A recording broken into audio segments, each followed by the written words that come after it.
जैन साथियों, आज जब मैं आपसे बात कर रहा हूं तो एक गंभीर विषय पर आपका ध्यान दिलाना चाहता हूं। भारत की 41 ऑर्डिनेंस फैक्ट्रियां जहां पर सेना के लिए हथियार बनते हैं और जिनका इतिहास आज का इतिहास नहीं है, 220 साल पुराना इतिहास है। ऐसी तमाम ऑर्डिनेंस फैक्ट्रियां जहां पर गोला बारूद, तोप, टैंक से लेकर सेना के लिए उपयोग आने वाली तमाम सामग्री, तमाम हथियार बनते हैं, ये सरकार बेचने की तैयारी कर रही है। मोदी जी की सरकार हर चीज बेचना चाहती है। रेल बेचना चाहती है, सेल बेचना चाहती है, कोल बेचना चाहती है, सड़क बेचना चाहती है, बिजली बेचना चाहती है, पानी बेचना चाहती है, LIC बेचना चाहती है, बैंक बेचना चाहती है, स्टेडियम बेचना चाहती है, BPCL बेचना चाहती है, पूरा हिंदुस्तान बेचना चाहती है। और इसके लिए सरकार ने एक योजना बनाई है। 6 लाख करोड़ रुपए देश की संपत्तियां बेचकर अर्जित करने की योजना मोदी सरकार की है। अब इसी क्रम में भारत की एक महत्वपूर्ण कंपनी, सरकारी कंपनी, जिस पर अशोक का लाट लगा रहता था, आज उनका निगमीकरण किया जा रहा है। 7 निगमों में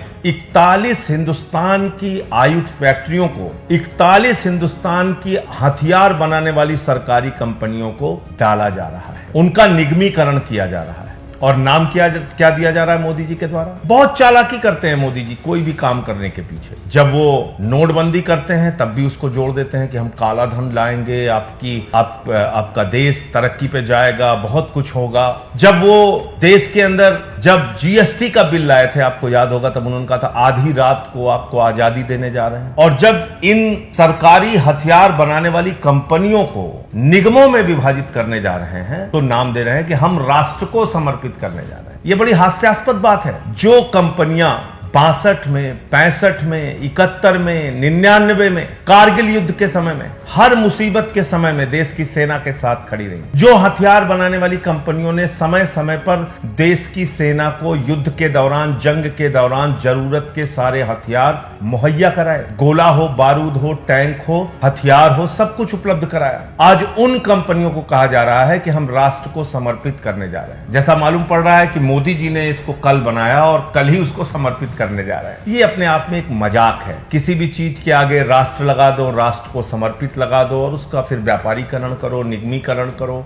उसको बेचने की तैयारी करो, उसमें प्राइवेट प्लेयर्स को लाओ, उसमें निजी कंपनियों को लाओ, उसके शेयर बेचो और धीरे धीरे करके इन कंपनियों को बेच दो। ये मोदी जी की योजना रहती है। 1 लाख करोड़ की संपत्ति है। अगर हम इन तमाम सरकारी हथियार बनाने वाली कंपनियों की संपत्ति का आकलन करें तो लगभग 62,000 एकड़ जमीन और 1 लाख करोड़ की संपत्ति है। धीरे धीरे करके इसको बेचने की तैयारी है। हम सबको समझना होगा, जागना होगा कि क्या यह देश ऐसे ही बिकता रहेगा? क्या यह देश ऐसे ही बर्बादी की कगार पे पहुंचता रहेगा? क्या इस देश की तमाम मुनाफे वाली कंपनियों को निजी हाथों में बेच दिया जाएगा और सबके पीछे राष्ट्र का भला, देश का भला जैसे बड़े बड़े शब्दों का इस्तेमाल करके आपको और हमको मूर्ख बनाया जाएगा? इससे हमें सावधान रहने की जरूरत है। अभी आपने देखा कि किस प्रकार से कोल संकट पैदा कर दिया गया, एक प्रायोजित कोल संकट, जबकि भारत कोल के उत्पादन के मामले में, यानी कोयला के उत्पादन के मामले में दुनिया का दूसरे नंबर का देश है। भारत की कंपनी कोल इंडिया नंबर 1 की कोयला उत्पादन करने वाली कंपनी है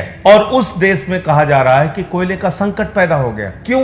क्योंकि चंद निजी कंपनियों से बिजली खरीदनी है। 5 रुपए यूनिट बिजली, 2 रुपए, 3 रुपए यूनिट बिजली जो राज्य सरकारों को मिल जाती थी, जब ये कोयले संकट का एक हंगामा खड़ा किया गया, एक प्रायोजित कोयला संकट जब सरकार के द्वारा, मोदी सरकार के द्वारा पैदा किया गया, उस वक्त 20-20 रुपए यूनिट राज्य सरकारों को बिजली खरीदनी पड़ रही है। ये पैसा किसके जेब से जा रहा है? किसकी जेब काटी जा रही है? किसके ऊपर इसका भार पड़ेगा? हमारे और आपके ऊपर, आम जनता के ऊपर। कोयलरी का सिस्टम जान लीजिए, कोल माइंस का सिस्टम जान लीजिए, तमाम उन खादानों का जरा नियम और व्यवस्था जान लीजिए। थर्मल पावर प्लांट को, यानी कि कोयले से जहां पर बिजली का उत्पादन होता है, उन तमाम कंपनियों को खादानों से सीधे कोयला जाता है और यह पहले से तय होता है कि प्रतिदिन कितना कोयला जाएगा, कितनी महीने की जरूरत है। तो एक दिन में कोयला संकट पैदा हो जाएगा, इसका तो सवाल ही नहीं खड़ा होता। कोरोना के समय में इंडस्ट्रीज तमाम बंद थी, तमाम उद्योग धंधे ठप पड़े हुए थे। उस दौरान कोयले का उत्पादन चल रहा था, तो जो कोयले का उत्पादन हो रहा था उसका उपयोग नहीं हो रहा था, तो वो पहले से ही स्टॉक में है। कोयले का उत्पादन पिछले साल की तुलना में इस साल बढ़ा है, बावजूद इसके कोयला संकट क्यों पैदा किया जाता है? क्योंकि निजी कंपनियों से, मोदी जी की चहेती कंपनियों से बिजली महंगे दामों पे खरीद कर उनको हजारों करोड़ का फायदा पहुंचाना है। इसके साथ साथ कोयले का संकट बताया जाएगा तो फिर औने पौने दामों में पर्यावरण के नियमों को ताक पर रखकर नए कोल ब्लॉक्स यानी कि नए कोयला खदानें चंद पूंजीपतियों को दी जाएंगी। अडानी को, अपने मित्रों को मोदी जी कोयले की खदान देंगे। इसी तरह की योजना इनकी भविष्य की है। तो हमको आपको ये सोचना होगा कि क्या हथियार बनाने वाली, सेना को हथियार देने वाली इन फैक्ट्रियों को अगर निजी हाथों में दिया गया, प्राइवेट हाथों में दिया गया, युद्ध के समय में कोई भी विदेशी ताकत, कोई भी हमारा दुश्मन देश वो सरकार की चिंता किए बगैर इन निजी कंपनियों को मैनेज कर सकता है, इन निजी कंपनियों को अपने साथ मिला सकता है। और आप कल्पना कीजिए कि उस वक्त देश की सुरक्षा के साथ कितना बड़ा खिलवाड़ होगा,